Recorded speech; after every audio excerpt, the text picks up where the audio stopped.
neza. Praise the Lord. Yesu ashimwe. Take your Bibles. Fate Bibiliya zanyu. We are going to read different words. Dusome Psalms muri Zaburi chapter 117 117 verse 1 and 2. murongo wa mbere. The Lord, all you Gentiles, Mwa mahanga yose mwe nimushime Uwiteka. laud him, all you peoples, Mwa bari mu isi yose mwe nimuhimbaze. for his merciful kindness is great toward us, Kuko imbabazi atugirira ari nyinshi, and the truth of the Lord endures forever. kandi umurava w'Uwiteka uhoraho iteka ryose. Praise the Lord. Haleluya.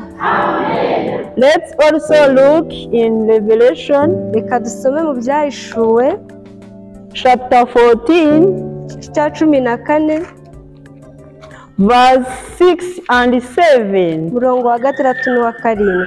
Then I saw another angel. Ubutumwa bw'abamarayika batatu.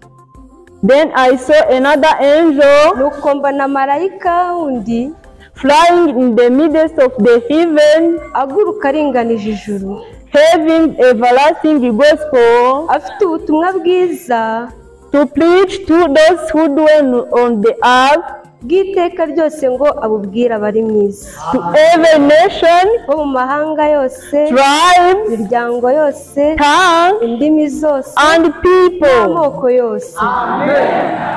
saying with a loud voice, Avuga ijwi rirenga riti, fear God nimwubahe Imana, and give glory to him, muyihimbaze, kuko igihe cyo gucirana urubanza gisohoye. and worship him who made heaven Muramye iyaremye ijuru n'isi n'inyanja and the spring of water. n'amasoko. Do you believe it? Yes, I do. Do you believe it? Ndabyizera. I wish you all to build your trust in God. Mbifurije kwizera izina ry'Imana. Praise the Lord.